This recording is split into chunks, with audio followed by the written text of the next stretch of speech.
Okay, dog. Joe, How you doing? what do you know? Do you have anything? Because I'm. Not really. Not really. I noticed when you sat down, you groaned a little bit. There's Did I? There's definitely an age where when you get out of the car and in the car, like you groan and make noises, and you're not suffering pain, but it's something biological that's trying to tell you that you're now more delicate than you once were. Yeah, it's like it's not even just getting in and out of the car. It's bending over. It's getting up from things, and like you said, it's not all. Sometimes it's pain, but it's not always pain. It's almost like I have to exert more effort to do things that used to not take much effort. I'm old. Not as old as you, though. Happy birthday, by the way. Thank you. Was it fun? It was. Okay, good. Yeah, good. kept my brain going, so Yeah. I'm always happy. So do you do the groan then when you have to like bend over? No, but I make or it get something? fun. Like it's not a groan like I'm an old groan. I'll make it something like cartoonish. So like I'll go, and that's exactly. That's the way to overcome it. So they're like, hey, he must be old. He's groaning and moaning every time he sits down. Do something fun like that. Nobody will ever accuse you of being old. To do that. I'm going to put that right on with my a friend of mine and I years ago used to think of other things to say in place of bless you. And if somebody would sneeze or even if they sneeze multiple times. First time, maybe you get a bless you. Second time or third time, now we're like, shut up if somebody sneezes. So you're not, when you say those words, you're not actually blessing the person because it's more of a blesh than a bless. Bless you. It's bless. I bless you because. It is bless you. But you I said say bless you? You said bless you. No, wait. You totally rewind the tape Bless you. and say if it's. Bless you. Bless you. We're gonna bless get a you. BJ is gonna rewind it to the first time and say whether or not you said bless. Maybe I have a speech impediment now that I'm old. Great. All right, so the origin of the bless you is probably something people didn't understand, and they blessed you because they thought you were gonna die. You were having some kind of, I don't know, respiratory hemorrhage. Well, I've heard some old sort of ghost story that was like it's your soul trying to escape, and somebody says bless you, that way it goes back into your body or something. Have you ever heard that? So from now on, let's keep the blessings happening because those are good. Yeah. We don't think the person's going to die, but it's another excuse to rain blessings down on someone. So I want you to do the cross when somebody sneezes. Now, my husband will do that. He won't say anything. Sometimes if I sneeze, he just goes, yep, exactly. That's all he'll do. As long as it's not in mockery, as long as you're truly like, that person needs a blessing right now. Let me give it to them. Now, by the second one, the shut up and stop it from the second one. Yeah. Obviously, you're not as concerned for the second sneeze as you were for or the I'll first one. say that's enough. That's enough. Now you're just being dramatic, Yeah, right? yeah. So let's think of something a little more optimistic. Oh, and speaking of groaning when you move, more and more now when I sneeze, I hurt my back. Like how many times I'll be like, achoo, oh, God. Like I just threw my back out when I did it. You're freaking toast. Toast. Mold. But think of something on the second sneeze, and then there's some. Are you a 2 sneezer? Is it usually a second one? Is it a 3 sneezer? Usually, I feel like I'm like a one done. Sneezer. Yeah. There's some people that are 4. I know people Yeah. that when they're ready to go, they get them all out at one time. Now, can you hold a sneeze in? And if it's not a good environment to sneeze, will you hold it? Yes, but I will still have some sort of like jerking reaction. It'll be like a All right, I held like in that. sneeze. Yeah. I can yeah. delay sneezes, so if it's not an opportune time, I can No, hold it you in. can't. Totally can. Without your Yep. like it's not there at all. Sometimes you'll watch me pinch the top of my nose here. Yeah. And that's me holding in a sneeze because I don't want to do it right now. And then afterwards, I'll go away and I'll get the sneeze out. You can actually I can delay. make it come back Yep. later. Yep. I know it's in there. You can. Totally can. The next time it happens, I will tell you to watch me and I'll show. Yeah, I'll but like show I'm you- gonna stop it now and I'll do it in a minute. Yeah, and it's then total in a mind minute it'll because come out. when I do this, I'm saying don't do it, don't do it, don't do it, right? And I used to have it like when I was in high school, I didn't want to shit in the high school bathrooms. So when I had to shit, I had to talk my system out of needing to take a evacuation order, right? And so I would coax it back in and say, "You're fine, you're fine." You're like, I am the master of my body. Yes, I my bowels control will this. listen to me. Yeah, for sure. And so, like, I learned that body control, and so sneezes and shits and whatever I can control. I wonder then. So I went to high school with a girl that was a very heavy multiple sneezer in a row, and she told me her at the time, and this was years ago, so maybe she surpassed it, but her record at the time was 10 in a row. So, like, what's happening there then? Probably ill health. Ill health. Or Yeah. like something, I mean, I can maybe do a couple in a row if like there's clearly something around that's like bothering me, something that's bringing it out, I would say.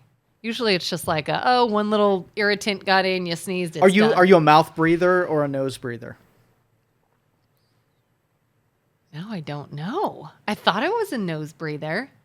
I know my mouth falls open in my sleep. So you're a mouth breather. Oh, great. Yep. Yeah. So I'm pretty regimented. So I'm a nose breather when I sleep.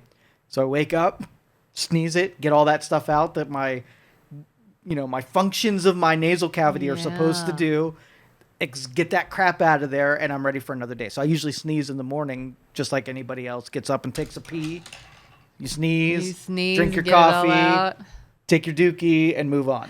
I don't think I sneeze in the morning. You got to work on closing your mouth when you sleep, doing the nose breathing, and then sneezing when you wake up. How do you work on closing your mouth? I'm asleep. I don't even know I'm doing Didn't it. you see like A Christmas Carol? You tie Oh, you yeah. tie a thing above here. Exactly. You Like tie your that? mouth up, and Yeah. it'll keep your jaw shut when you're sleeping. Do you Try think it. that works? No, There's no, no don't, way don't that freaking do works. that. That's what they did with dead people, so their mouth didn't hang open during the The funeral? The funeral. Did it work? Probably not. I feel like you're not going to keep that closed. It's just one of the precautions because that would be terrible if the mouth flung open during the funeral. I might have that completely wrong. I just might have made that up. But it makes total sense. Yeah. Because I used to think it was just like in the car if I fall asleep or if my head falls back, my mouth will open. So I thought that was it. But I have found on occasion I'll just be laying on my back sleeping and I will wake up and realize like I fell asleep like this and I woke up like that. Like it's open a little bit. Yeah. You got to practice nose breathing instead of mouth breathing. Make that your New Year's resolution. But how do you do it when you're unconscious? You gotta tell yourself your subconscious brain is the master when you're sleeping. So just tell yourself you want to breathe through your nose. It feels so good breathing through your nose. Well, and here's a weird thing too, is quite often, although I think it's coming from my neck and shoulders, I will wake up and my jaw will be real tight. You need the thing above your head. Yes! You gotta do it. It's almost like my body's trying you're to probably close it. eating in your sleep, and your mouth is just going crazy chewing on things. I'm eating in my You're sleep? probably eating in your sleep. If your jaw's you're doing something. Well, I used to work for a chiropractor many, many years ago, and I would come into work and my jaw's just so tight, and he's like, "You're clearly working on something. Yeah, like grinding something's teeth or bothering eating you, something." and you're I'm telling you. in your sleep." Just try it one night and tell me how it goes. Where tie and all it's gonna take. Don't use a belt or something. Like a scarf. Take a shirt that you don't wear and just tear a little What fabric about a off. scarf? Scarf. Well, that's a little bulky. You need something cottony thin. Yeah, I'm not talking about a winter scarf, like an everyday like lady scarf. Try it. Tie it up. Yeah, tie it up. Keep that mouth shut. I don't and think it's gonna work. try it though. What's the worst that can happen? I That you choke on it. That you suffocate and die? I mean, Yes. okay. Yeah. All right, topic number 2. This is an optimistic version of what we just talked about. Let's talk about dying. Oh, good. Yeah, dying. Great. Dying. Yes. Dying. So, I interviewed a bunch of people, and I asked kind of creepy questions when I have this opportunity, when I'm trying to learn something about people. Now, the phenomenon of... Now, do you want to die today? No. No, absolutely not. 100% chance. No. Hard pass. Second thing, do you want to live forever? No. Okay. So there's going to be a gradient between today and forever that you will accept dying. Now see if you can, and everybody have said no to today and no to forever, right? Yeah. We're not cool with either of those ones. So tell me the dividing line where it's okay to die, when you would be kind of okay. with letting it go? I feel like I will maybe have more peace with the idea when I feel like I have reached a stage in life that I know my family and loved ones are all older and okay. And, like I would hate to die like when my kids are little. Okay, so let's just say at 63 years old, you got enough stashed away, your kids are old enough, you're like, I'm checking out. No, that's too young. No. What if that happens at 63? So it's a number. So what's the number that you would be okay with? Because I as of lately, I've been saying 100. I read a quote. A 102-year-old person was asked, "What is the secret of long life?" Right, and that person said, "There's no secret. God's mad at me and won't let me go." Right, and so there's a point where you are like, "I want to go," and when's it happening? I'm ready. I'm ready. Yeah. It might be 102. It might be 90. And this is why I brought this topic up. Is like when you see a 13-year-old, right, that really is dissatisfied with everything that's going on with them, and they're ready to check out at 13, right? Yeah. So I think a lot more has to do with you kind of being comfortable with checking out, depending on what's in front of you. Like you mentioned, your kids being okay and they're at a certain age and whatever. And there's a point where purpose dries up and then you're just like, well, there's nothing left for me. Like I hit all my goals and my kids are okay. Like my legacy's intact. Yeah. I'm like ready I to want bail to out. see, I'd like to see like grandkids, but after so many generations, I think you start seeing those people less and less. So it's like, okay, well, I know my kids are good. My grandkids are good, whatever, like I could see. So a little old closer. lady in a nursing home. Nobody comes to see them. They're 92 years old. They're keeping her alive, right? She's watching Jeopardy. Yeah. And is that person adding to the whole pie of value? Or should we pull that plug and let Cindy meet her maker? It's my husband's stepmom's name. I think it depends on their value of life. If they are still fine, if they're like, I don't have any visitors, but I'm very much an introvert and I don't care. I love watching this show on a regular basis. I go to, play bingo every so often and I'm just good and life is good and They're happy. not adding much to the whole landscape of value in society, though. How do you know They're probably that? a draw. What if they are mentally to someone? They have people who work there or other residents there that learn a lot from them or maybe talk to this person a lot, get a lot of life lessons from this person because of things they've been through. There could be value there. Could. Yeah. If it can be measured and you can put it on a spreadsheet, their costs and their If you value could added. put it on a spreadsheet. Put it on a spreadsheet and, sort of like the scales, right? It's got to be equal. Cost versus benefit. Yeah. I mean, if you're in the position, okay, and you've got a relative that is sapping you, right? They're 100% dependent on you, and it's your money going out the door to keep them going. And they're just watching Jeopardy. And you're watching as the checks are going out from your account to keep them going, right? And they don't add any value inwardly. In fact, they're a total dick, right? Yeah. How long are you contemplating maybe pulling the plug and setting them free? They're not adding. I mean, when it's you, it's a completely different story than when it's somebody else's liability. You can't really. It's hard to judge that when it's not your liability. Yeah. When society's propping somebody up, it's easy to say, well, that's society's thing. Well, society every once in a while looks and say, well, what are you giving back here? Like, are you giving me your wisdom from the life that you've collected? Or do I put $100,000 a year to keep you in this nursing home so you can watch Jeopardy and talk to no one because you're introverted?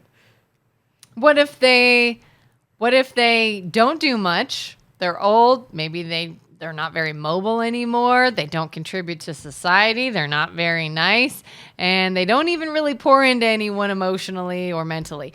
But they're rich and they're not taking any of your money. They're still living on their own, paying their own way. Their choice. Are they more valuable than someone that is? They're not a liability, so they're not costing anybody by their existence. but someone who is costing money, but giving back, filling people up. To an equal or greater value. So if there's a value that's added to their existence, then you can justify. It's much like what AI is going to do in judging the net benefit to having someone exist. If the AI decides that you need to die because you are costing the system more and you're just a liability to the system, the humans are going to argue for some kind of emotional reasons why they should be alive. Like they have they have things in their brain that can add to the value, even if they're not giving them up. Well, then the AI is going to say, let's harvest those things of value and justify the expense of their existence. Justify their existence. Justify their existence. If they've got purpose, if they're adding value, if there are dependencies, like there are things that you can put on a spreadsheet that say they should still be alive. Okay, well, here's a question. Sure. You're, probably fairly religious, spiritual Yeah. in a way? So would you not then have the argument of why would we think it's our decision as to what their value is? They were created for a reason. They haven't died naturally or been taken by God for a reason. So why is it up to us to assign their value? Well, we live in a secular society that we don't make decisions based on religion anything. Religion is a private practice that we don't want to extend beyond our own household. So you couldn't use something that we're trying to keep in the confines of four walls and then all of a sudden take some morality and extend it out to somebody when there's a benefit, but don't extend that morality when there's a cost. Do you think we should? What? Life? Yeah, Life like is that we should not. Life, to me personally, life is a freaking lightning strike, right? And so for anybody to not go full throttle and take advantage of everything that these, valuable 100 years will deliver to you is a sin as far as I'm concerned. Yeah. But when somebody, when I read about the 13-year-old kid that wants to kill themselves because they can't see a future that makes any sense to them, and I see an old person that is basically just being kept alive for the sake of being alive, we've transactionalized people to a certain point where we don't really value life. We can kill off kids. We can, Canada's, the euthanasia. I don't know if you've read about any of the euthanasia out there.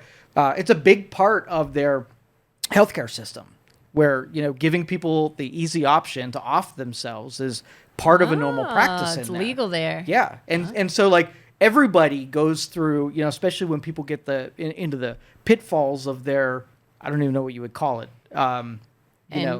The ebb and flows of regular life. If you could be like, all right, things suck right now, I'm checking out. And the government's like, I've got a vending machine for you, right? An easy checkout. And then we get you off of the rolls of public health care. And then you don't cost us anything. And that if that's what we wanted to become, we decided that when we said we wanted to be a secular society where we just transactionalize and find worth in people and what they can do for the rest of society. If we want to go value of life, then we would be making way different decisions around here. So that you can't pull that card when it is so far removed from culturally acceptable. You can't just pull it out every once in a while. So because it's culturally acceptable, we should just jump ship then and abandon even trying? I mean, no, I think there should people who believe in that should absolutely fight for it. And they're losing that battle. And there are more and more people that want secular humanism that come to the conclusions of transactional relationships. And that's where we find ourselves in. We can go back where, grandma lived with, dad when she got in old age because she couldn't take care of herself. And the investment that she made in dad to get him where he is, he owes back to her and tends to her in her old life. Cool. If that was a thing, that's cool. But broke up the nuclear family, separated families, and all of a sudden we want to pay homage to something that doesn't exist anymore. It's only in name at this point. We've literally taken the value of life and made it the lowest denominator that you could possibly imagine. And when people start killing themselves and we have euthanasia and we have old people having their cord pulled, that's just a result of the decisions we made when we're like, hey, we're going to secularize, make everything a formula. That's sad. It is, and I wish it were different, right? Yeah. But then I ask people, and in this, when are you ready to die thing, I'm looking at the reasons why you're still alive. Why is it okay? 100% of the people have said, I'm not ready to die today. Okay, so there's got to be a reason why you think that there's things left undone. Yeah. And there's maybe I need to, take my circle and make it a little bit bigger and talk to someone who's like, yeah, I'm ready to die today. Right? And I'm super interested in what future you see ahead of yourself that is so dark that you're like, the checkout time is way beyond what I'm. Like there is nothing else here valuable enough to me to stick around. Yeah. That's so sad. Yeah. So sad. But look at the trajectory, and people's purposes are completely they're selfish, right? When they're looking of what's fulfilling in their world, they're only going to get that for a little while, and what they sacrifice and trade today is not going to pay long dividends. Like in your case, you're like, I want to see my kids age and be what. That's a noble gesture, right? What if you are a dink, right? Okay, so yeah, are you familiar with dink? I've heard the term. Okay, dual income, no kids, right? Okay. So a couple people get together. They're like, I'm not having kids. I'm going to put together a bunch of money. You get to your age, and you're like, all right, do you want to die today? Now, what about made them happy and fulfilling in a fresh relationship with a younger person, and then you age and you become different and whatever, and you got no kids, no legacy, no purpose in family? Are you going to invent something that is going to be equal to what the family would be? Is there a thing? Career only gets you so far. Well, I feel like this is sort of looking at your life only having purpose based on what you give. Whereas, what if there are people that look on, this is my life. I'm here to enjoy it. I'm here to receive. Yeah, and I want experiences. those are the social impulses that are non-fulfilling. So if you just accumulated all of that, so let's just say, you had good looks, and you're like, I'm going to trade on my good looks, and everything I feel about me, my whole identity is good looks. Like I'm going to be a cheerleader, and I'm going to be a model, and whatever. I would sit back saying, what about when your looks fleet and you no longer have the only purpose that you ever had? Shouldn't you be building a purpose that's not something that's going to leave you in a little while? Yeah. Right? And so with kids, you said kids and grandkids and legacy, that's got some time invested in it, right? Yeah. You have a little while. But what happens when the thing that you have, and when there's an ebb and flows, and the thing that was your purpose leaves you? That selfish thing is usually very temporary in nature. And so what happens when you're 20 and the thing that was your whole identity is now gone? Now, when I ask you, do you want to die today? You're like, yep, everything I live for is done. See, and I think, and I've said this multiple times, I think a lot of issues are coming out of social media and things like really having social media filters, things of that nature, the fame someone can get via social media. I've been seeing a lot where I think younger people are putting so much of their self-worth and what they think life should be and basing it on what they're seeing online and thinking that's real. That's why 13-year-olds want to kill themselves. And they're like, well, I don't look like that. My life isn't like that. I don't have those things. Clearly, I'm doing this wrong. I'm way off base here. This isn't even worth it. I must be bottom. Or they get a taste of it, and then it goes away. That 15 minutes of fame. There's no depth to it, but I could have told you that on the day, the decision when you made that. I said that this is about 3 inches deep, right? Mm-hmm. And it has a limited time. And so do not build your entire existence around a thing that's not going to be around very long. Yeah. Because for every one person who makes it to the level where they feel satisfied based on the outcome, there are millions of people who all they feel is dissatisfied because the one thing they invested was superficial. Yeah. And that's what I'm saying. Like, the secular experiment is dead, right? Because it was flawed from the very beginning. The things that give you fulfillment have nothing to do with what people are investing in right now. So in the future, like, people are depressed right now, right? I could tell them when they decide what they're going to invest on that that's going to cause a depression because it's superficial and it's fleeting, right? Mm-hmm. Long-term things, the wisdom of theology is longer-term macro type of investments. You invest in the family and your community and things that, never really have an end date. So if you can live infinity. So let me re-ask you the question. So you said you wouldn't want to live forever. So there's got to be an image in your brain that said, I wouldn't want to live into this hellscape. What hellscape would make you want to check out? I wouldn't want to be around when I'm no longer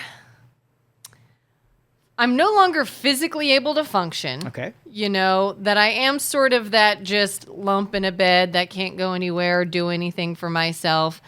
Maybe family has sort of grown up and moved on and I'm not even active with them anymore. If it got to that state where it was just, look, I have seen and experienced everything I've wanted to, I am good. Like, there's nothing I don't have any more goals I'm working towards. There's nothing that I really, really always wanted to do and never did. All right, so I'm gonna cut your skull open. I'm gonna take out your brain, put you in the jar, put you in the simulation, so no physical ailment will ever touch you. You won't have pain. You will be able to live as an avatar in some kind of simulation as long as you want, right? There's gonna be a point where you're like, all right, this was fun for the first couple days, but the meaningful stuff wasn't there. Mm-hmm. So being able to like check the boxes of what the missing stuff would be, where you say, all right, I'm done with the simulation. I'm out. I want to not be in the simulation. I'm out of here. What would those things be? Oh, gosh. So I feel like being someone who does sort of have a smidgen of like religion, spirituality based belief, I guess. I think I would eventually get to the point where it was like, I've got to know. Is there something else when you die? I've been here forever. I've seen family come and go. There's loved ones that are now gone. I've got to know. Is this it? Or is there something else? And I wonder if I would get to that point where if I had the choice of either stay in this earth or realm or whatever forever, or go find out, even if it means there's not, I feel like eventually I'd have to know. I'd be like, let's do this. So life as you know it would end, and then you would be able to satisfy the ultimate curiosity to see if there's something beyond that life. If I felt that I had achieved everything and experienced everything I wanted well, in to the simulation, you can put programming in there that will put every objective in front of you. You will have a perpetual, an infinite amount of things that will keep you sharp, engaged, active, right? Mm-hmm. So if you're like, today I want to be a pirate, you can be a freaking pirate and you can check everything off of your list. There's got to be a master list of things that you need to or are going to do that you would put on your programming. And would it be something that after you were a pirate, then you put something like, I want to be a CIA operative on there. And so you could live there forever as long as you were given a new side quest that you would live there for eternal. Because I'm telling you, the answer that I got from the people that I polled was if somebody had a superpower, they would want to live infinitely forever. They wouldn't have a checkout date. If they didn't have the superpower and they had a descent from, enjoyable to nothingness, they would want to get to where it was no longer enjoyable and there was no, purpose in front of me, and they would be ready to check out right when that slope hit the bottom. If you were in the simulator, can you still, I guess, engage with your brain and feel things you used to feel? Sure. Because neurologically, we can stimulate you in anything that you want. That's the thing is, like, usually the experiences where you're having a lot of fun or experiencing a lot of joy or, like, even roller coasters where you have a physical feeling on it. Like, I would want things, I think, that invoke some sort of feeling. But you'd be wrong. And this I'm always wrong. This is the thing.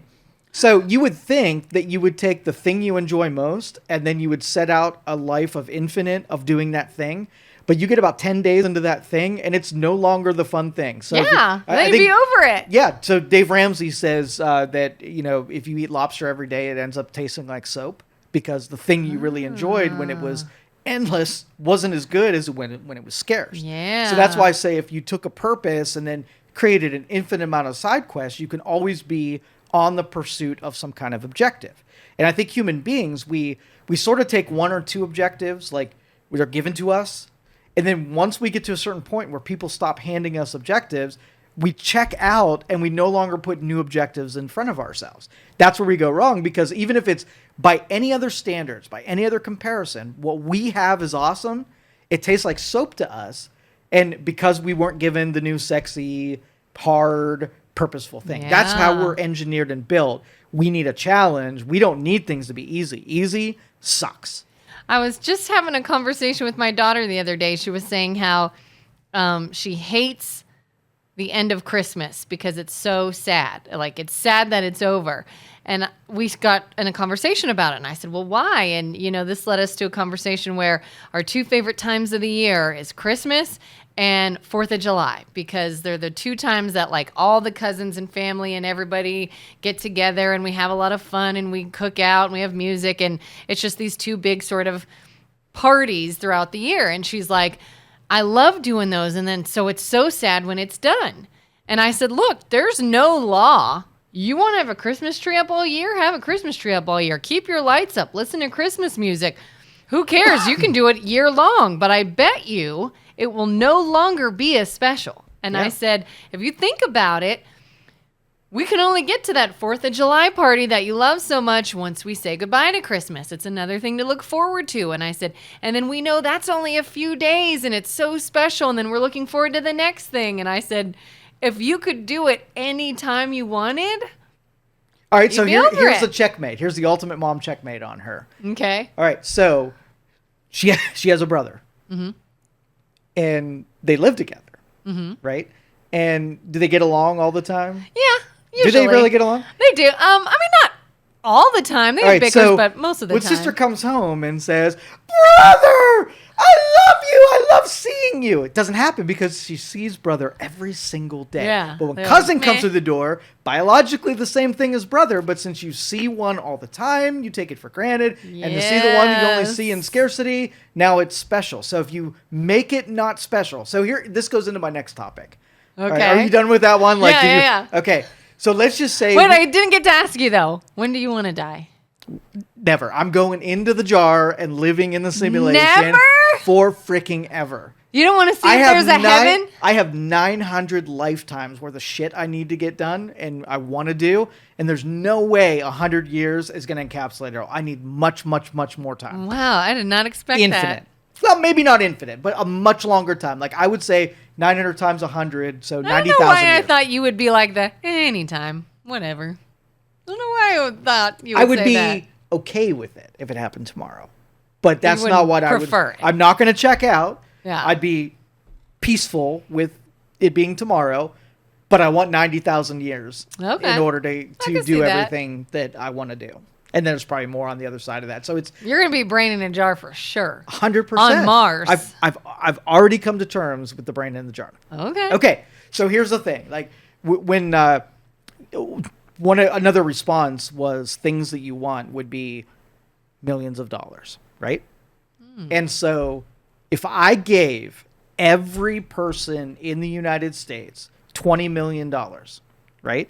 Going along with what we talked about, where we took something that was hard to achieve, it was kind of special, and we made it not special, and it's something that everybody had. Now, I'll ask the economic question. What does a hamburger cost when I give everybody $20 million? So I gave you $20 million and I'm say, hey, you got to go to work tomorrow. What would be the minimum of going to work when you've got $20 million in the bank? What would I have to pay you to show up that day? It wouldn't be... Wouldn't be little. Okay? Because we took something and we made Yeah. 20 million $1. We didn't make any value increase. Yeah. We didn't change anything. Now 20 million is the new dollar. Yeah, Right? yeah. So giving people in mass the thing that they want without having value added and sacrifice and the responsibilities that purchase that thing, right, means that you devalue it. There's a Christmas tree up 24/7.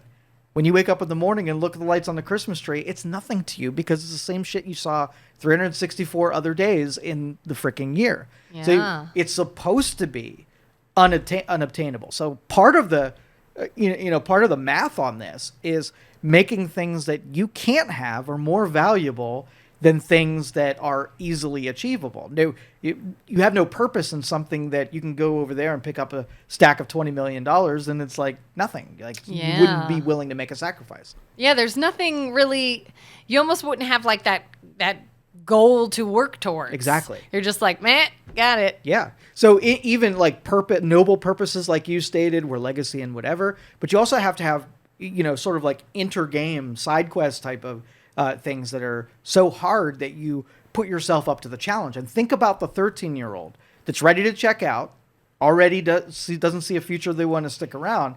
Think about what they're working on and what they're thinking about and their side quest is compared to someone like me.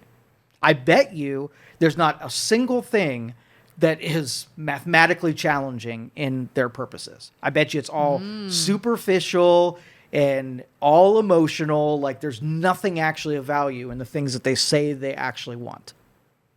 I would say that. I would think that. And they're sort of losing that ability to even see options, to see ahead. That's why they're ready to check out, for sure. Yeah. There was a girl, when I was living down south years ago, there's a small town in Alabama that was just devastated. One of their high school girls killed herself. And I don't know 100% all the reasons behind it, but I had heard that she was a good kid. She was an athlete, got good grades, was well known in the community, and she got in trouble with like a vape or something, I think is what it was. And the fear of getting in trouble for something that she shouldn't have had on her or done or whatever was so just terrifying and detrimental that she felt like her only option. And I'm like, how have our kids' brains become so warped that you think getting in trouble for something that minor is life-ending, that you cannot see a future past that? Like, something I think is changing in kids' brains. Yeah, parents are terrible. Parents are freaking terrible. Yeah? So, all right, so if you had a kid and their entire identity was wrapped up in that they've never missed a day of school, right? Mm-hmm. And every other department is deficient and it's void from any kind of depth, and that was their deal. And they miss a day of school, and you watch their identity vaporize in front of them. What more did they have to live for? They didn't have social structure. They didn't have financial structure. They didn't have big purposes and goals. Parents allow themselves to wrap stuff around that is so superficial and easily destroyed. Like you have somebody who says, I'm going to go play football, and their whole identity is wrapped around football. What happens? They get to a certain level and they suck at football. Their whole identity was wrapped in one singular thing. So parents don't see that you have to have lots of variance, knowing that there's going to be things that work out and not. And do not overinvest in the single thing, especially if there's like as a parent, if you see someone wrapping up in a single thing, you're not going to think one time that what if that falls through? Where are they going to be? Yeah. Right? Yeah. Do you think it's like parents maybe trying to live vicariously through their kids? They may, but they don't know how to parent. Like I said, my biggest condemnation of everybody in this country specifically is that we don't know enough about how things work. And so it's almost like these blind people are going through doing things that feel good to them, and it's all freaking wrong. Like we should know how our bodies work. We should know how our minds work. We should know how parenting works. And for there not to be a set of wisdom that everybody gets from a community of people who are wiser than them, right? Yeah. Think about a 13-year-old getting wisdom from that 60-year-old person that's in the nursing home, what they could tell them and show them, right? What kind of wisdom would they give them? They're not going to be talking about Jeopardy.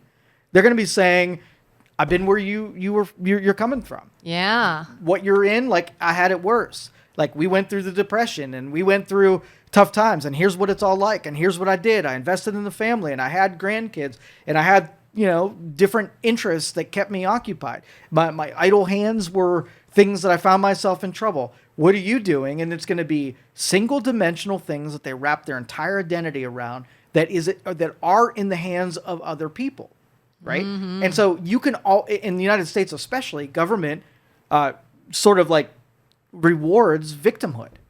And victimhood means that you were beholden to another person for your happiness. or Yeah. you're keeping you alive or giving you something that you need. So what happens if they don't give you what you need anymore? You're beholden to them, right? Yeah. So true independence and deciding what purpose you have for yourself to, and it doesn't matter what anybody else feels about it. If you're, what's going to make you happy is you playing for the WNBA, right? So be it. But I'm going to be the wise person that says, pick a couple other things in case that one doesn't quite work Yeah. out, because I don't want you sad on the day when mathematically you're probably not going to be. I'll support you trying.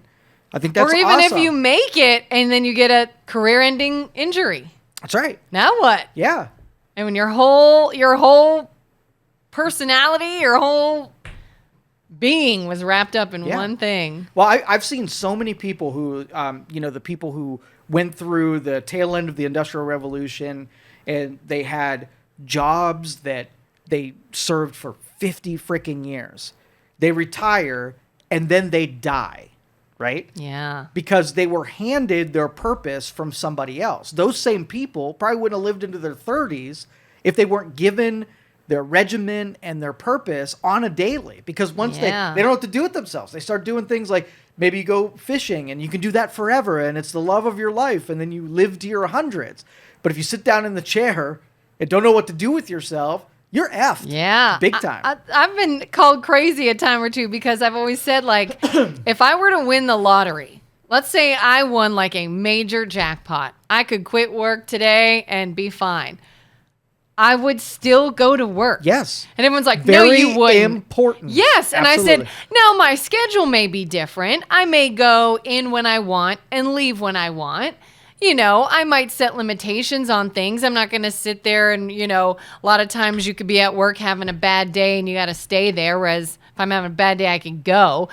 But I've been in the position where I don't have a job. I don't have a schedule. I'm literally just, what are we doing today? I don't know, willy-nilly. And it's so depressing. Yeah. That's an It is acknowledgement so right there. depressing. You are paying homage to your brain's problem-solving ability. Then if you've given no problems or given no obstacles, then you might as well hang it up. Yeah. I mean, I can remember staying up real, real late and sleeping in real, real late because my sleep schedule was off.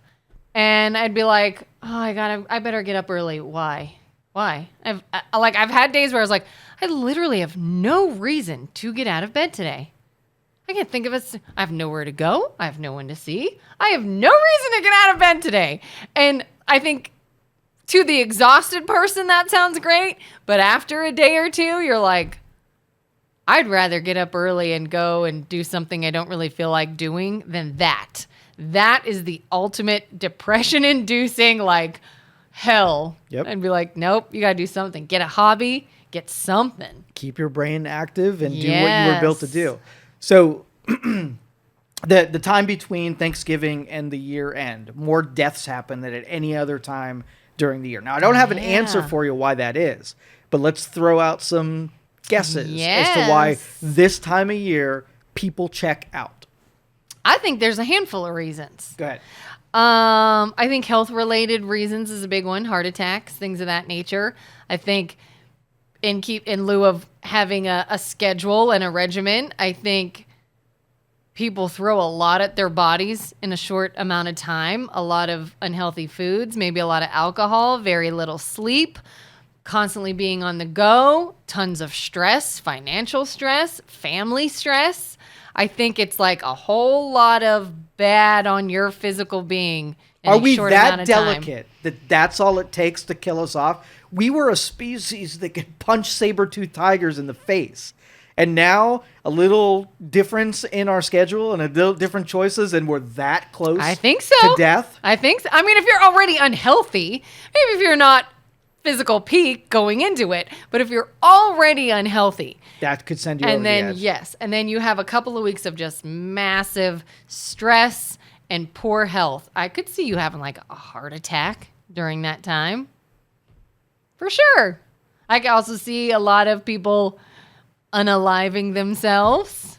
Major From depression. depression. Yeah. That's major, and that is going to be mental health has reared its head in the last 5 years. Yeah. And we're in denial about that our brains are so far out of our natural state. And a lot of people are trying to keep it together, and they're not doing a good job at it.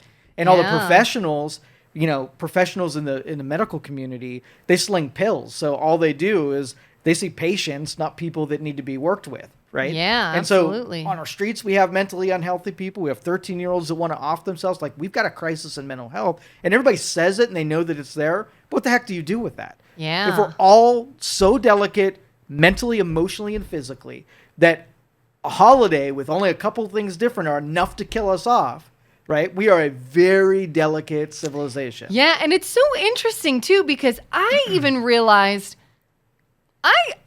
for whatever reason, maybe I'm just lucky, I have always typically been a pretty happy, positive person, and I haven't had any major life issues, I think, to maybe squash that, at least not for long.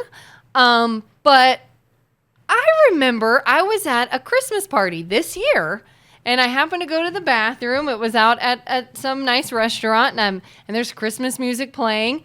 And for half a second, I heard the Christmas music and the people, and for like a second, it felt depressing. Mm-hmm. And I'm like, what? I don't have anything to be depressed about right now. But for whatever reason, I get it. Like, I just get it. It is. It can be so depressing. And we've taken steps and put measures in place to make it not so. Like we've talked about that, grown-ups don't need gifts. There's some children in your family you want to buy gifts for, great, but we're not going into financial ruin over what? Over nothing. Because it's Christmas? No, we're not doing that. We're not doing things, that you don't want to do, like keep this time of year happy. But I mean, yeah, our church that we attend had a whole church service. It was called a Blue Christmas. And it said, anyone who's depressed this time of year and you're not feeling very merry, and maybe you don't even want to go to the Christmas Eve service, come to the Blue service. And it's all about just finding hope at Christmas time. And I'm just like, God, it is so prevalent. I don't even know why. I mean, you can have loved ones that you're missing at that time of year. But that's not depression. That's not depression. So Andrew Tate this morning tweeted that depression is not real.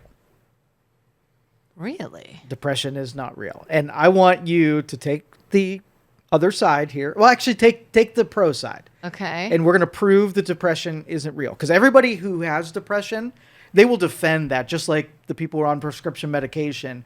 They're the victims of it, and there's nothing that they could have changed, and their choices were all out of their control, and they have to be on those, right? And if you're a healthy person who doesn't take those medications, you're like, well, no, your choices led up to needing prescription medication. So if depression is something that people are suffering from, right, it is not a disease that visited you without your permission.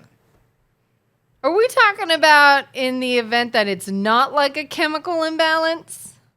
Another fiction. You think a that's chemical fiction? imbalance.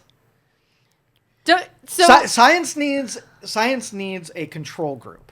What does it mean to be in chemical balance, right? Yeah. So you would need a healthy person that eats the right diet, has the right amount of exercise and whatever, right? So if you take all of those people and you sample them out, how many of those people that are in the healthy state have a chemical imbalance?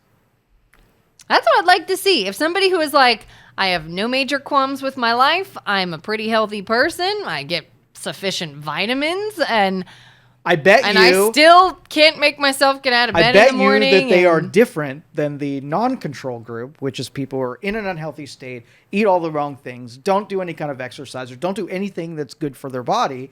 The chemical imbalance is just a result of poor choices, right? Yeah. If you can go to that control group and say, okay, well, this person has a chemical imbalance, one of their organs doesn't work, all right? Then I'll say, you get a pass because your body's not in a natural state. You are diseased. Like if you literally aren't, like they say vitamin D, for example, you can feel some symptoms of depression if you are deprived in vitamin D. So are you saying like if your body really can't, for whatever reason, maintain vitamin D, and then you have these feelings you of have depression? An actual affliction that's outside of your control.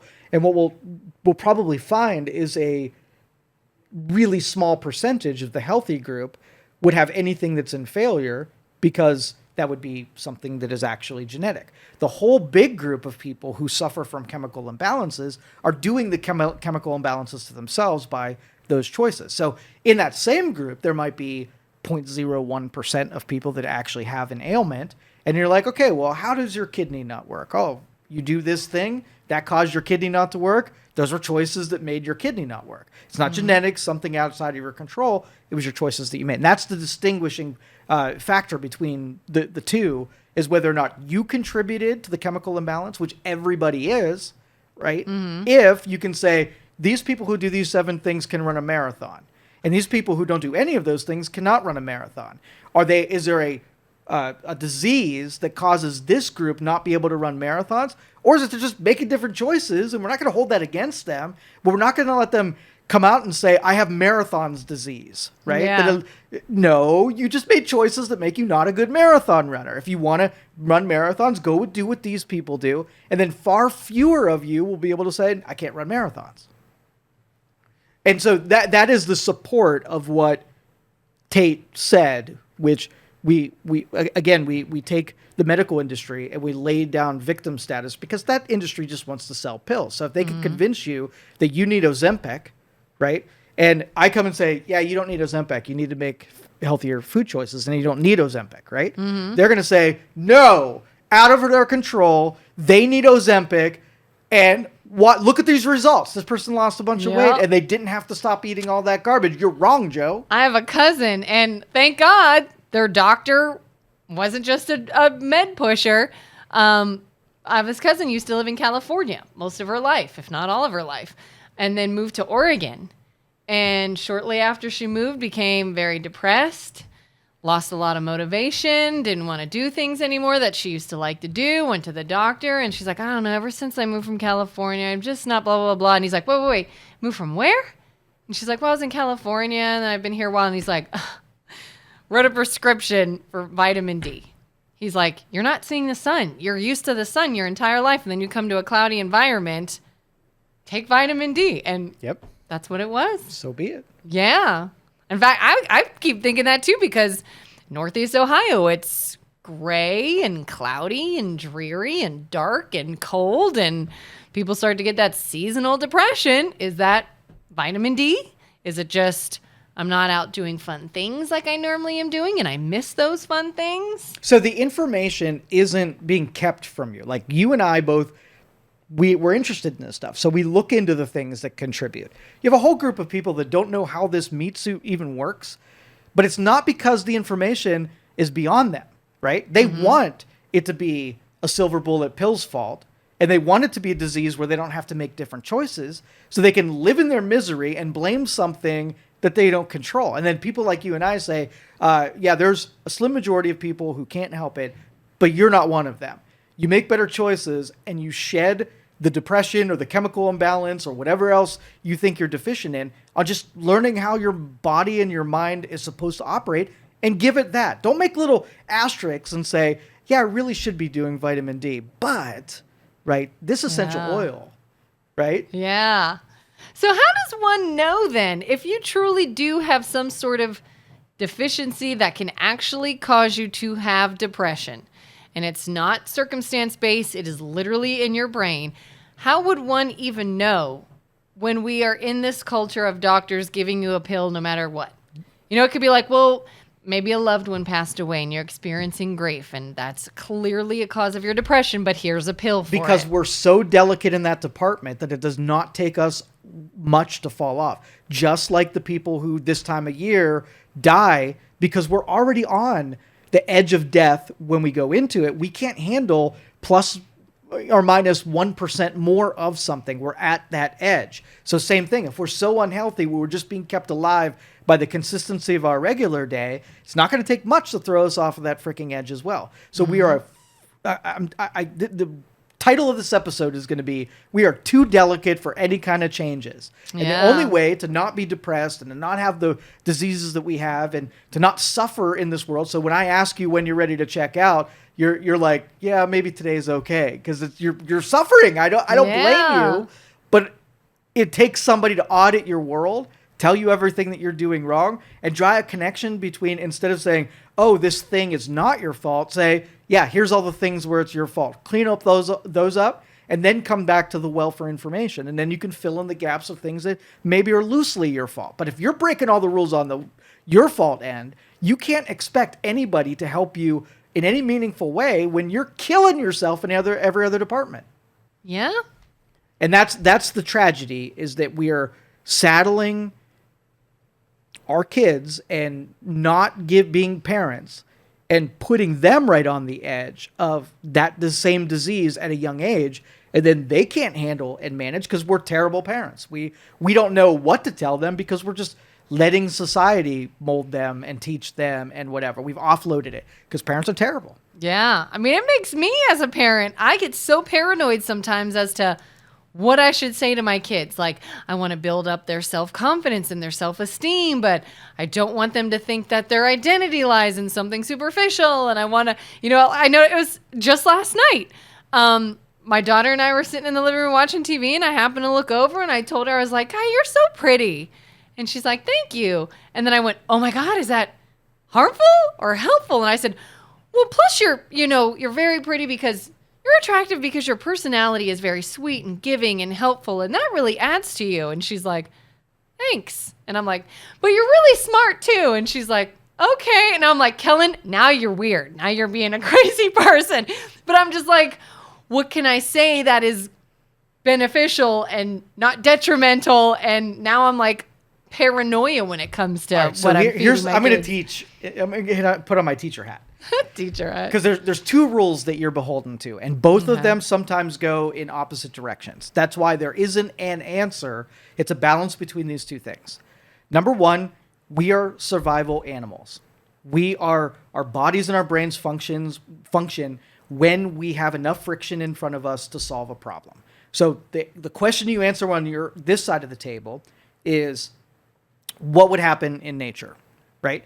If you take an animal and you put them into a zoo and you teach them that their food is given to you, right? Mm-hmm. And then they got put back into nature, if they die because of what you did to them, then you didn't help them. Mm-hmm. Now, if you put something that still allowed them to be the killers that they are and hunt for themselves, but you just made those two things happen. Just enough friction to keep your instincts, right? Yeah. But not so much where like, oh, you're in a pen and you can't kill your own stuff, and then they die for a completely different reason. So that's the natural primitive state. You feed what would happen in nature. Now, teach them to survive. Exactly.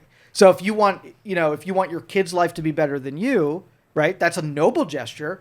But then you take all the primitive instincts out of like survival and being put in front of hard things and making sacrifices and, doing responsible things because you wanted to make it easy. Just like I'm going to take a person, put them into an aquarium, meet all of their needs, watch them and spectate how happy they are with everything they're being given, and know that they cannot survive out of that aquarium in anybody in their environment. Yeah. So we've taken them and we've taken out of their instincts and their teeth and their crippled them. Totally crippled them. Yeah. All right, so that's this side.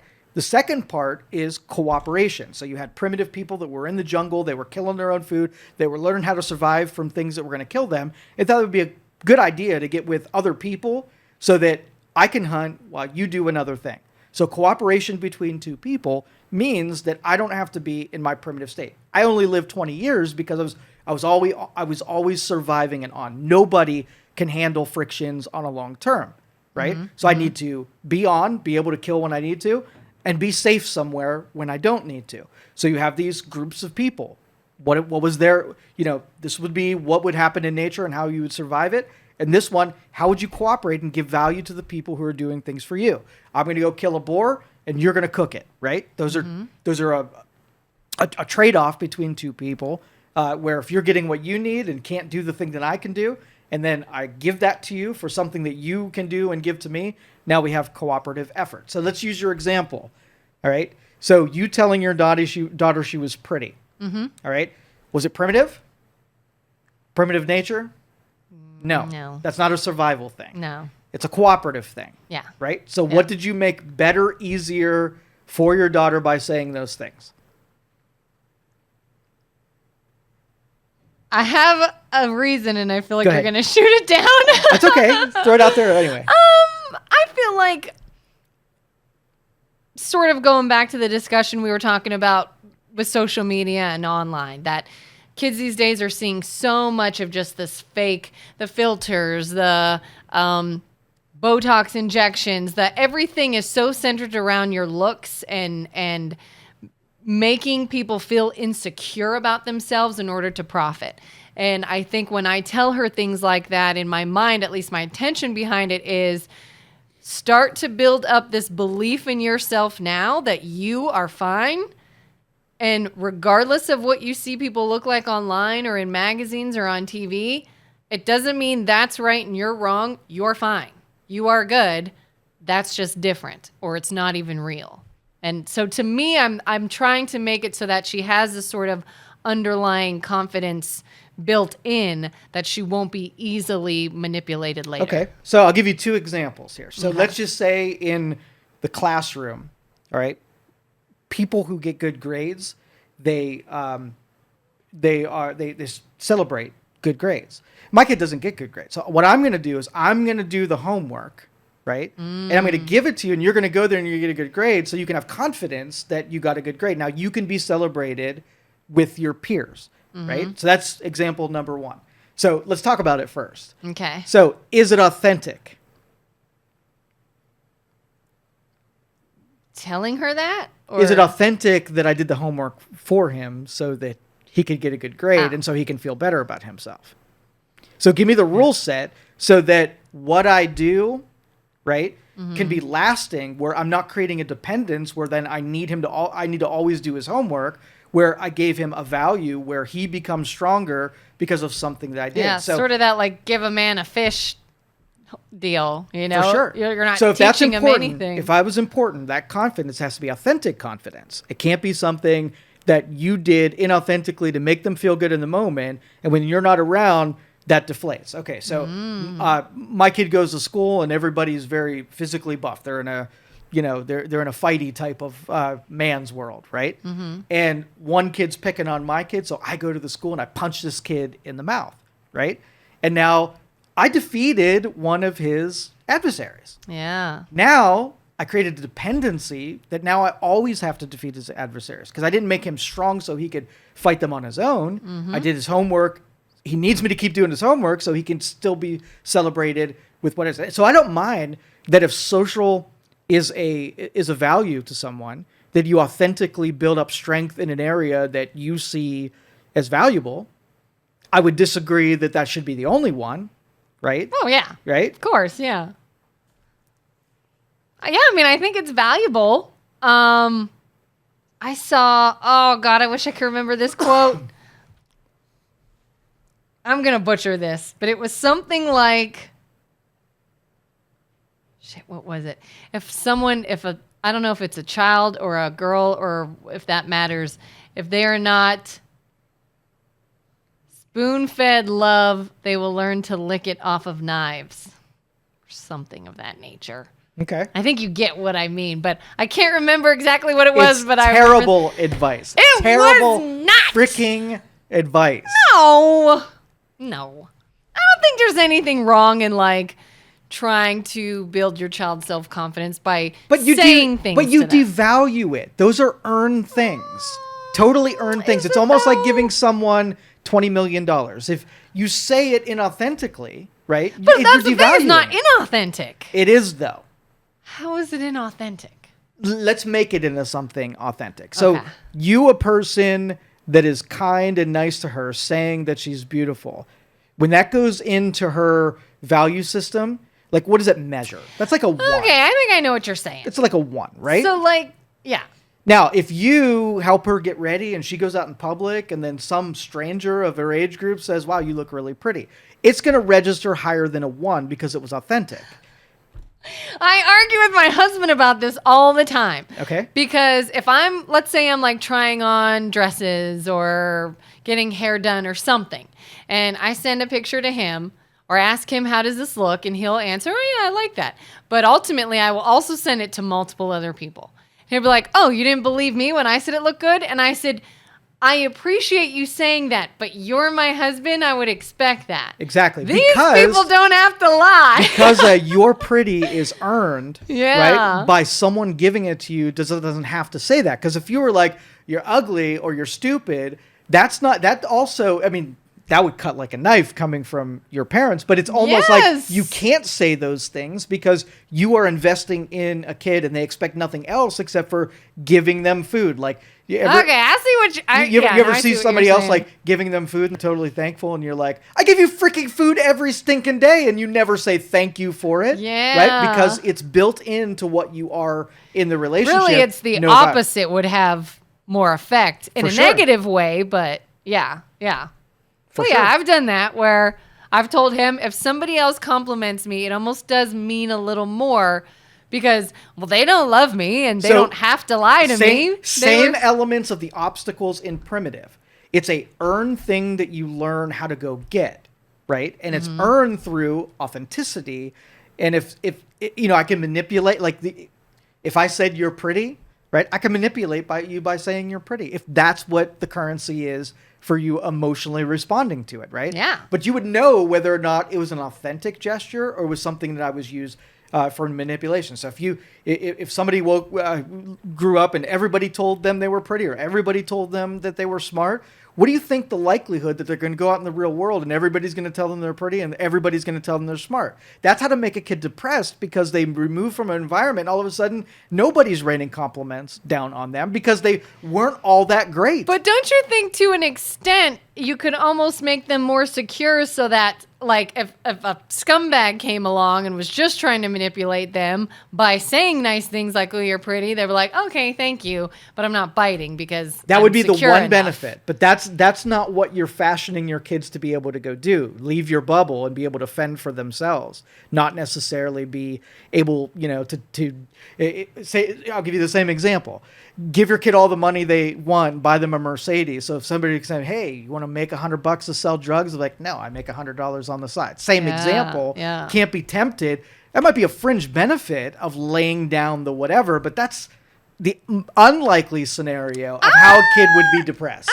How they'd be depressed. Yeah. I was saying, I wouldn't say that's an unlikely scenario, but an unlikely scenario that would get in the way of purpose. Like if my purpose was that I was this glowing light and then I get on the real world and everybody like all my family says I can sing really well. And then I went to my first freaking audition and they were like, you sound like a burning beehive, right? Yeah. You're like devastated because everybody told you bullshit. Nobody clearly told you that you couldn't sing. Yes. My daughter wants to do kids baking championships so badly. And I said, look, you are a very good baker, especially for a 10-year-old, but you're not there yet. Authentic. See? And that is what's earned. I said, you need a couple years practice You first. put just enough authenticity in there to temper a confidence that was beyond actual merit. You didn't tell them something that wasn't true. I didn't do the homework. Like, I know my kid can do this homework. I know if I do it, it's going to be absolutely perfect. But if I studied with them and actually made them smarter, then we bought them getting the better grade. And so it's authentic. But the bullshit confidence thing, every parent says, I think the biggest value in society is I have a confident kid. I say, you're going to have a depressed kid because all the bullshit that you gave them is going to be pinholed and they're going to deflate right in front of you when everything you told them about themselves wasn't as true as you thought it was. No one else in the real world mirrors ever that. say. Right. Okay. Yeah. So if it's authentic and everybody in the street would repeat it, then so be it. Then it's a truth and it's authentic. But if you did it just for the nip, right, to make them feel better about themselves, that's a short-term motivational strategy. It is not a long-term. Okay. You're not doing justice to someone by telling them bullshit. Well, I mean, I didn't think it was bullshit. But it was I believe it. It was a good conversation starter because, I mean, you got to think of it.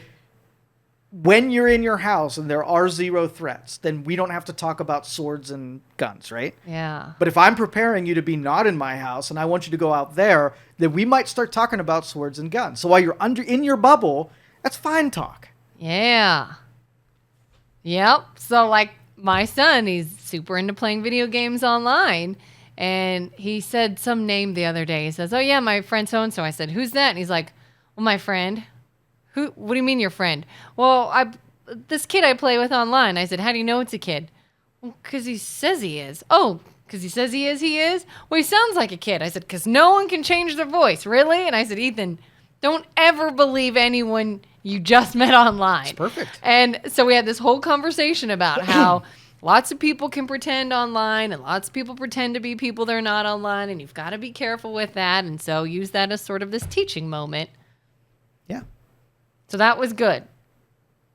Good. Okay, good. Yeah, and that's what I'm saying. Like the rules are such that it is a balance between two things, and they're in contradiction. When you're looking at you don't want everybody to be surviving, and you don't want everybody to be comfortable. It's oscillating between those two deals. So it's got to be equal parts survival and equal parts, cooperative with another human being. Okay. So in California, somebody won the big lottery. It wasn't you, I'm assuming. No. What was the amount? 1.5 or 1.2 billion dollars. 1.2 billion. $1.2 billion. What do they get? So the federal government probably gets about 600,000, about half, like 30 some percent. Probably the lawyers and accountants, they're going to take about a third of that. And then the state of California will probably take about 100,000. So in the end, the person will get less than half, like probably maybe a fourth of that. Wow. Everybody else is winning the lottery. Yeah. Except for the person who bought the frickin' ticket. What a scam. That is. Mm-hmm. That's another thing, speaking about why do people suddenly die at the end of the year or whatever. Not that it's at the end of the year all the time, but I've heard there is a high death rate for lottery winners. Did you ever hear that? Oh, they destroy themselves. Yeah. They give into all their impulses and destroy themselves, for sure. Destroy themselves. Same thing with athletes who make that first big paycheck. They go gangbuster and ruin their lives because they didn't authentically understand the money, and so the money crippled them and killed them. Literally and figuratively sometimes. I guess maybe this is easier for me to say because I don't have billions of dollars, but I just can't imagine.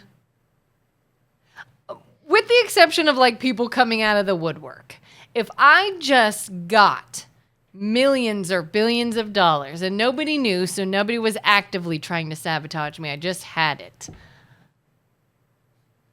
I don't even like, is it weird I'm not that turned on by money, I guess? Like, I want to be comfortable. I want to have things that I have. I want to feel secure. I want to feel like, all right, I'm financially secure. My family is financially secure. We don't have many worries. We're good. But that's my happiness. Like, I don't know. I don't need a boat to feel happy. I don't need a mansion to feel happy. I don't need a sports car to feel happy. Like, is that weird? No, not at all. Because you sort of like look through and see the fabric of these things, and you get an understanding, even if it's just a remote understanding of it. It's very important. That's why your perspective of these conversations is very valuable to me. So let's just say, and I want you to respond when these people say these things. Okay. Right? So if let's just say Taylor Swift came up to you, right, and she said, "Kelin, whatever you do, don't become famous. It is not the blessing that you think of." What would you say to Taylor Swift? It's coming from a person that's famous and had all of the benefits of fame, but also got to experience all the downside of fame. And the one thing she wanted to tell you is don't become famous because the downside is way exceeding the upside. I'd probably believe her. Okay. And would you be like, yeah, I trust you, Taylor. You would not lie to me. I'm not going to become famous because you said it's not as good as everybody thinks it is. Yeah. But you take most people who aren't you and be like, yeah, that's easy to say. After you've had yours, look at all the problems I wish would disappear that you've made disappear. I'll take all those other side things. You don't have to tell me what the side things are. Yeah. People scamming me, and I spend most of my payroll from defending against people who want to take the money that I have and never get to enjoy anything. I can't go out in public. I can't enjoy anything that anybody else without being recognized. You can't go anywhere. You can't say anything without scrutiny. scrutiny. The normal person would be, I want that, right? Mm-hmm. And I'll take all the ills with it. But you have a person in it that's like, don't do it. Don't you dare do it. It's not worth it. Yeah, because I think some people think that when you have fame and money, something in you changes. Maybe for some people it does, but I can't even imagine. Like, there's a social media influencer. I see everywhere. I can't even say I follow her. I've never followed anything, but because I've watched her videos, now I'm served them all the time. And I'm into her content, and she's enjoyable to watch. But she's so uber famous now through social media that, I mean, she's like hangs out with celebrities and is part of celebrity lines. And she just posted how she just bought like this brand new Porsche and how grateful she is. But for the last several weeks, a lot of her content she is actively making through tears. And she's like, I'm sorry, I'm trying to be upbeat. I'm trying to record my content. I just can't stop crying. I'm going through a lot in my personal life right now. It's very, very difficult. I can't talk about it. I'm very blessed. I'm so happy to have the things I have, but life is really hard right now, and I'm just trying to smile through it. And all these commenters are like, oh, must be so hard. Tears behind your brand new Porsche, or, oh, life must be so terrible having millions of dollars with your Chanel bags and your blah, blah, blah. And that to me would be like the ultimate, like, why do people think simply because you've got more money, your human emotions turn off and things that would normally bother you don't anymore? Or, I just don't, I think money can change people to a point, but you don't just become impervious to things because you have... It's not authentic, and we know that on a level that's saying, I got all this money and I didn't have to work for it, I didn't have to earn it, I have no respect for it, it was just given to me. And we know that is a fake thing that was given to me. In the music world, and I'm sure in other entertainment, it's imposter syndrome. Yeah. All right. Yeah. So you're a good guitarist. You're on. I had an actual guitarist with a national act come down here and perform, and they said, like, every time they play, they hear every mistake they made, and the crowd is cheering for them, and they know they are not as good as the fans think they are, and that is a great relationship because they're earning the respect and the admiration from the fans by trying to be better than the applause and the cheers that they're getting from the crowd. Yeah. Where with something you didn't earn, you didn't tour for 9 years making no money at gigs paying you $75 and whatever, you didn't earn it. It was just given to you. Think about how superficial that is. Yeah. And so I think everybody who comes into something quickly, and you can't say, so let's just say you worked for a company and you swept floors, right? And you were making $15 an hour sweeping floors. And then someone came along and said, I'm going to give you $100 to sweep that floor. Okay. In the moment, you're really happy because now you've come into a windfall. But when you're back at your house, you're like, if I go anywhere else, nobody's going to pay me $100 an hour because it's not worth $100 an hour. I would never pay $100 an hour. So there's this ghost of getting something that you don't deserve, and you know it. Even if you're enjoying it in the moment, you'd have to work for it. So what would the fear of you ever losing your $100 an hour floor sweeping job, right? What is the fear that if you got fired today, you're back to $15 an hour somewhere because you could never replicate that? Yeah. So that's the state of mind when it's inauthentic. Now, if you're the best floor sweeper ever and you had 97 companies that would pay you 30, even more than what you're being paid, then that is peace because it was authentic value. You could shop you anywhere. I'm a wide receiver and I make $70,000 a year or $70 million a year, and there are 7 teams right now that would sign me in 2 seconds if I left here. That peace is where it's nice, and I know that I have unlimited options because it's equal value. That would be authentic. Yep. So where the Instagram girl or the girl that's came into this fame, she's not worth that, right? Just like the Hawk Tuah was not worth that. You can't plop her out of anything. It was a set of circumstances that put her in the right frame at the right time. There are a million other girls that did the same exact thing that did not have the Porsche, and she knows that she got to her pinnacle and it was unearned, and if she ever slides back down that slope, she was a nobody that never deserved it in the first place, and it brings you tears to every time. That's sad. But happy. Go make it authentic. Make it real. Make it real. I know. I'm always like, I kind of almost understand, not that I really had anything that I could apply imposter syndrome to, but like, Yeah, I've always wanted to be able to do something based off of like a talent or a skill I had. Something I can do. Not just like, oh, you were in the right place at the right time or you looked a certain way at the time. It was like, no, I want it to be something like no one else can do. It's me, it's my skill, it's my value. And yeah, I think we're going to have a whole generation of people that are just fleeting instances and because they can't bad sustain. parents spoon-fed the love to them, and they find that without their parents, nobody else is spoon-feeding that love.